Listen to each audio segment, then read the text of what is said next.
You just became the first millionaire in your family's history. And the strangest part isn't the money, it's the silence. It is a Sunday afternoon in November. You are 11 years old. The heat is off because the bill is 3 weeks late. You are wearing a hoodie inside your own house. Your mother is at the kitchen table with envelopes spread out like a losing hand of cards. She isn't crying. That's the worst part.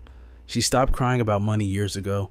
She just stares and sorts and stares again. You don't fully understand what you're watching, but your body understands. Your chest understands. Something locks into place that afternoon. A quiet, cold decision that has no words yet, just a feeling. The feeling that this table, these envelopes, this silence will not be your life. You don't know how yet, you just know. You are 23, your bank account has $214 in it, not $214 left over, $214 total. You work a job that pays you just enough to stay, not enough to go anywhere, just enough to stay. You start reading at night, not novels, not Reddit, books about money written by people who had none and built something. You underline sentences with a cheap pen. You start a side thing, small, embarrassing, almost. You don't tell anyone because you can't afford the humiliation of failing in public. The first month you make around $340 outside your job.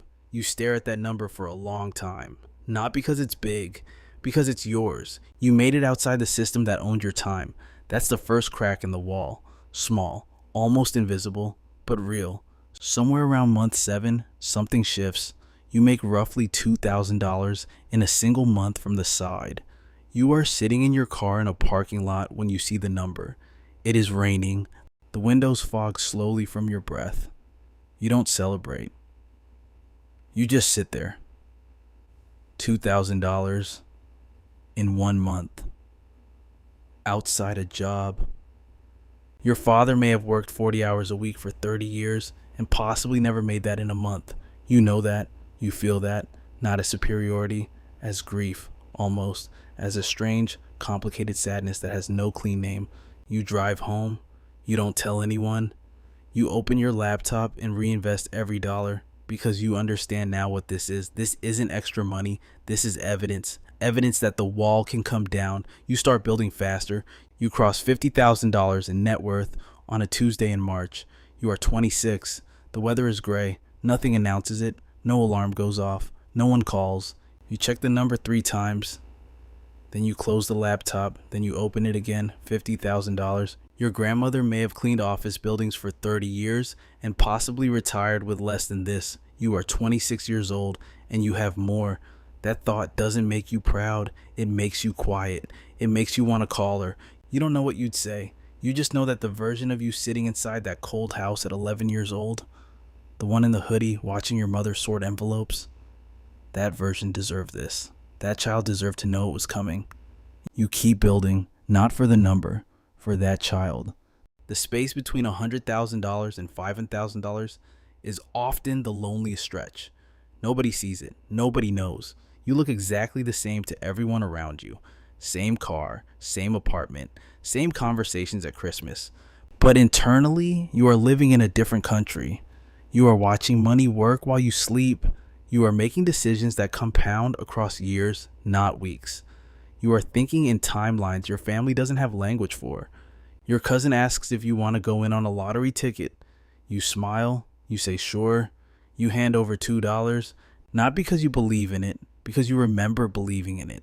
Because you remember when $2 in a lottery ticket felt like the most reasonable plan available. You don't correct him. You just remember. And you keep going, quietly, invisibly, building something no one can see yet. Around $300,000, you start to feel it. The fracture. The version of you that grew up poor is still there. He checks prices before menus. He feels guilty spending money on himself. He apologizes for wanting things. He still flinches at unexpected bills even when the account can absorb them without blinking. And then there's the version you're becoming. He thinks differently. He moves differently. He doesn't explain himself the same way. These two people live inside you at the same time, and they don't always get along. You buy a plane ticket without checking the price, And then you feel sick about it for 3 days. That's the fracture. Old wiring in a new house. You can't rip it out overnight. You have to live in the renovation. Some days the walls are open. Some days you can't tell which version of yourself showed up. You keep going anyway. Nobody tells you about the loneliness tax. There is a cost to being the first. It shows up at dinners. It shows up in phone calls where you can hear the thing no one is saying. It shows up when someone you love makes a financial decision that will hurt them, and you can see it coming like a slow car crash, and there is nothing you can do. You learn to hold two things at once: love and distance. Closeness in a private world they can't quite enter. You help where you can, quietly. A bill paid here, a conversation steered gently there. You don't make it a moment, you don't need the credit. But some nights, you sit with the weight of it.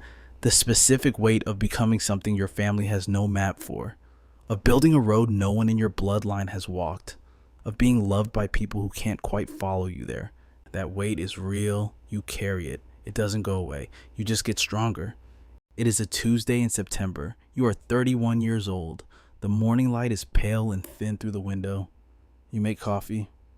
You open the account, $1,042,000. You read it twice. Then you put the phone face down on the counter. You drink your coffee. You stand there in the kitchen in the quiet. No one calls. No one knows. The world does not stop. The birds outside do not change their song. The coffee tastes the same. And that is the moment you understand what this actually is. It was never about the number. It was about the 11-year-old in the hoodie. It was about your mother at that table. It was about every morning you woke up and chose to keep going when keeping going felt like the least logical option available. The $1,000,000 is just the receipt, the proof of transaction, the record of every quiet decision made in the dark when no one was watching. You finish your coffee, you wash the cup, you go to work. You are the first, not better, not lucky, not special in the way the word gets used carelessly. First, as in, you are the one who broke the pattern, who sat with the discomfort long enough for it to become something else, who chose a different table. Your children, if you have them, will never know the feeling of a cold house in November. They will not know the weight of those envelopes. They will not carry that particular fear in their chest. That is the thing you built. Not a portfolio, not a net worth statement, a different inheritance, a different starting line. You are not defined by where you came from, but you are shaped by it. Every decision you made in the dark, every night you chose the book over the distraction, every month you reinvested instead of celebrated, every time you held the fracture together with both hands and kept moving. That is who you are now, someone who came from nothing and built something that outlasts the nothing. The silence in that kitchen on Tuesday morning, that was never emptiness. That was arrival. This is for education and entertainment only, not financial advice.